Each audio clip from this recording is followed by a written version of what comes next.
샬롬, 반갑습니다. 밤새 편안히 주무셨습니까? 참 올해는 그 어떤 해보다도 참 무더웠던 것 같습니다.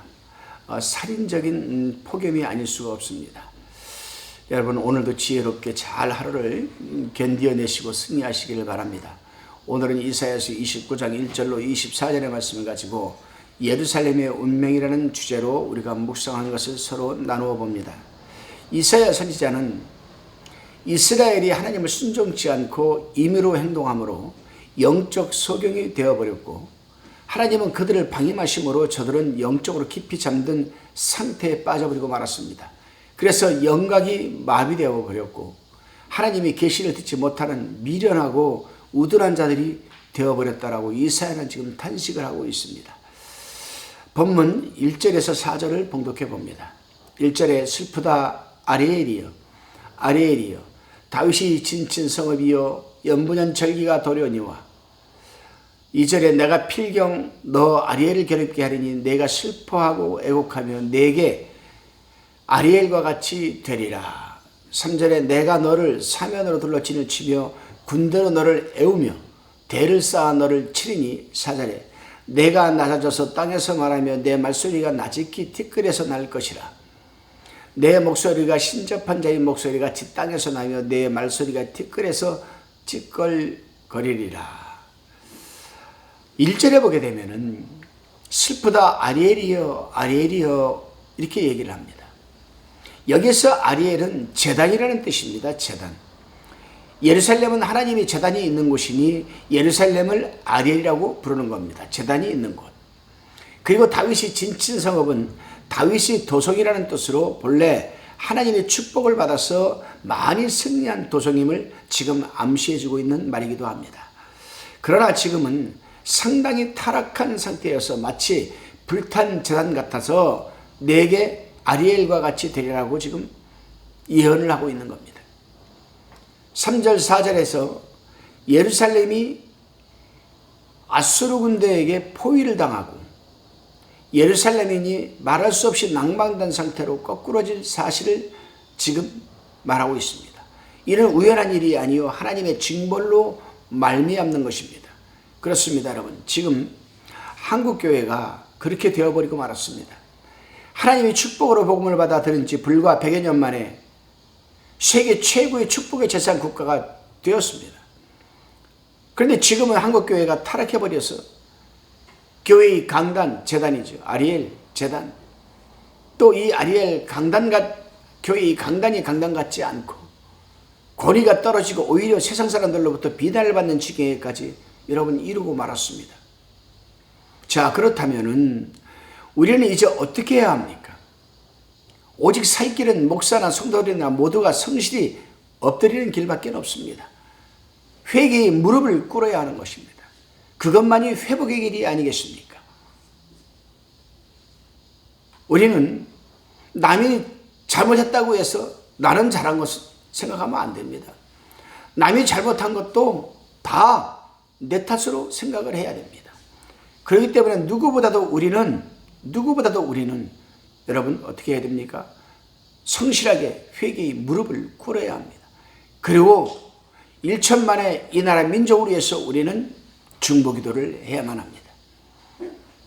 오늘 여러분 아무리 바쁘시더라도 잠깐 이 나라의 민족을 위해서, 이 나라의 지도자들을 위해서, 이 나라의 여러분 제사장, 즉주의 종들을 위해서, 성도들을 위해서 여러분 중보기도를 드리고 하루를 시작한 것은 어떻겠습니까? 다시금 본문 5절로 8절의 말씀입니다. 5절에 그럴지라도 내 대적의 무리는 세미한 티끌 같겠고 강포한 자의 무리는 불려가는 기어 같으리니 그 일이 경각간에 갑자기 이룰 것이라. 6절에 만군의 여호와께서 병력과 지진과 큰 소리와 회의바람과 폭풍과 맹렬한 불꽃으로 그들을 징벌하실 것인즉. 7절에 아리엘을 치는 이 열방의 무리 곧 아리엘과 그 보장을 쳐서 공곡케 하는 모든 자는 꿈같이 밤이 환상같이 되리니. 8절에 줄인 자가 꿈에 먹었을지라도 깨면 그 속은 여전히 비고 목마른 자가 꿈에 마셨을지라도 깨면 곤비하며 그 속에 갈증이 있는 것 같이 시온산을 치는 열방의 무리가 그와 같으리라. 아멘. 이사야 선지자는 이제 이스라엘이 대적 아수르가 하나님의 계획대로 수임을 받고 나자 버림을 받아서 징벌을 받고 세미한 티끌같이 바람에 날아가 버리고 불려가는 교화가 될 것이라고 지금 예언하고 있습니다. 그렇습니다, 여러분. 우리는 종종 주위에서 아수르 같은 사람들을 보게 됩니다. 하나님으로부터 축복을 받아서 한때는 하나님을 열심히 섬기고 교회에서도 여러분 기둥으로 쓰임을 받고 오는 그런 열심히 정말 쓰임받던 사람이 한순간에 버림받는 사람들을 저는 종종 지켜봤습니다. 지금도 또 그런 사람들이 있습니다. 자, 왜 그렇게 되었을까? 바로 교만 때문입니다.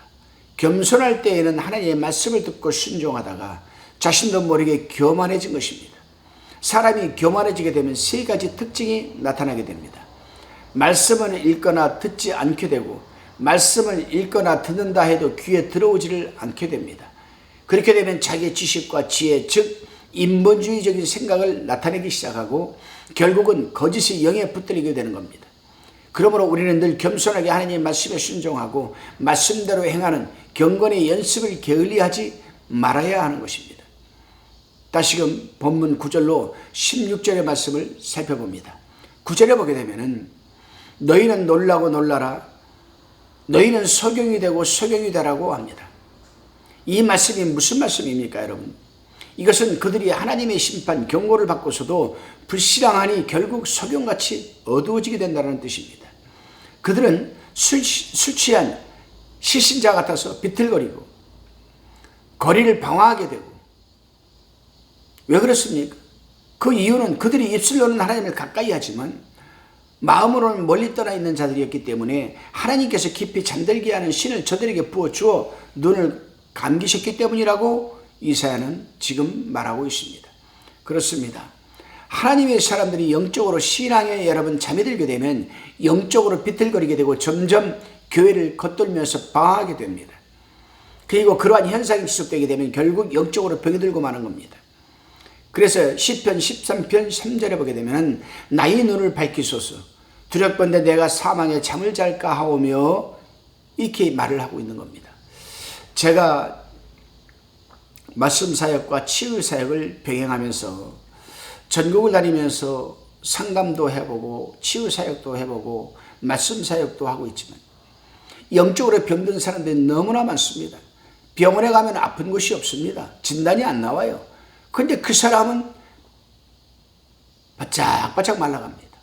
먹지를 못합니다. 어딘가 아프긴 아픈데 병원에 가서도 진단이 나오질 않는 거예요. 영적인 병이 들어있는 겁니다. 그래서 진지하게 대화를 해봅니다. 그리고 그 사람의 그 자존심이라 할 수 있는 그 안에 비밀이 감춰져 있는 것을 끄집어내놓고 나서야 그는 울면서 하나님 앞에 회개하는 모습을 보이고 다시 기도의 줄을 잡고 얼마 후에는 회복이 되는 모습을 저는 종종 볼 수가 있습니다. 그러므로 우리 하나님의 백성들은 목사든 성도든 사람과 환경을 바라보거나 의지하지 말고 오직 십자가만을 바라보고 의지해야 하며 늘 말씀과 기도와 찬양과 행함의 열매로 깨어있는 신앙생활을 영위해야 할 것입니다. 우리가 목사님들이 강단에 서게 되면 십자가가 어디에 있습니까? 뒤에 있습니다. 십자가가 뒤에 있죠. 그러나 그 목사는 그 앞에 자신의 앞에는 코람데오 하나님이 계신 것을 늘 염두에 두어야 합니다.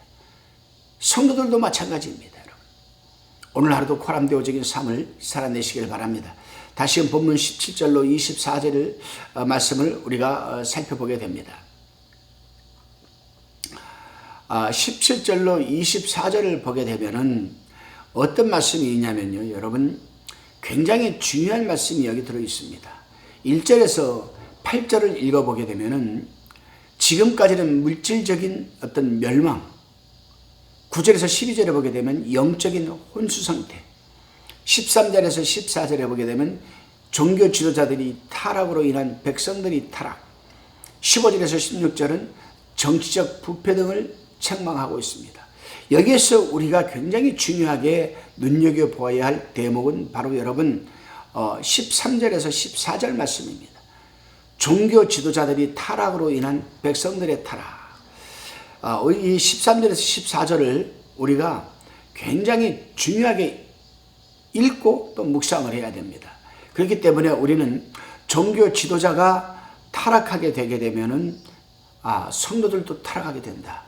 그래서 성도들은 자기가 섬기고 있는 교회의 이 주의 종들을 위해서 시간이 날 때마다 우리 목사님이 세상과 타협하지 않게 하시고 물들지 않게 하시고 말씀 안에 바로 서서 영성을 뽑아내는 그런 주의 종이 해달라고 여러분 간절한 중보기도를 여러분들이 해드려야 합니다. 그래요. 이제 이사야는 이 예언을 끝날에 국민적 부흥과 사회적 완성의 소망으로 지금 말씀을 맺고 있습니다.